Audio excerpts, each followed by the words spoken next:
Badan Meteorologi, Klimatologi, dan Geofisika atau BMKG memperingatkan ada potensi gempa besar dari 2 megatrust di Indonesia yang ternyata telah lama tidak melepaskan energi besarnya. Apabila terjadi, gempa ini juga memicu tsunami.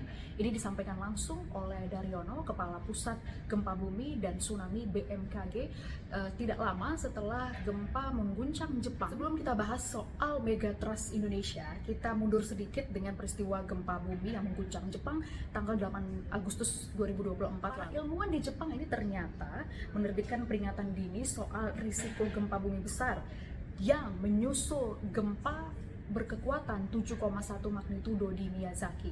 Gempa yang berkekuatan besar tersebut ternyata ada hubungannya dengan megatrust Nankai.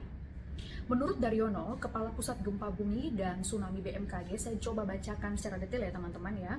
Megatrust Nankai adalah salah satu zona seismic gap atau zona sumber gempa potensial, tetapi belum terjadi gempa besar dalam masa puluhan hingga ratusan tahun terakhir. Kekhawatiran ilmuwan Jepang terhadap megatrust Nankai ini juga sama persis dirasakan dan dialami oleh ilmuwan Jepang terhadap seismic gap megatrust Selat Sunda dan megatrust Mentawai Suberut. Kita lihat catatan sejarah ya teman-teman, ternyata megatrust Selat Sunda ini pernah pecah pada tahun 1699 dan 1780 dengan kekuatan magnitudo 8,5. Cukup besar ya. Lalu ke satunya lagi, ini megatrust Mentawai Suberut tercatat pernah terjadi pada tahun 1797 dengan kekuatan magnitudo 8,7, lalu pada tahun 1833 dengan kekuatan magnitudo 8,9. Lalu apa yang bisa kita lakukan sebagai masyarakat untuk bisa memitigasi gempa dan juga meminimalkan risiko yang terjadi?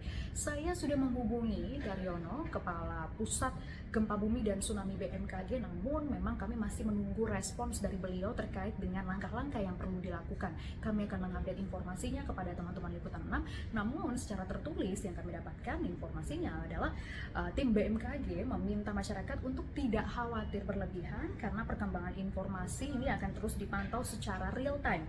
Pemerintah Indonesia juga telah mengelola sistem permodelan tsunami yang diperkuat dengan prosedur antisipasi dini.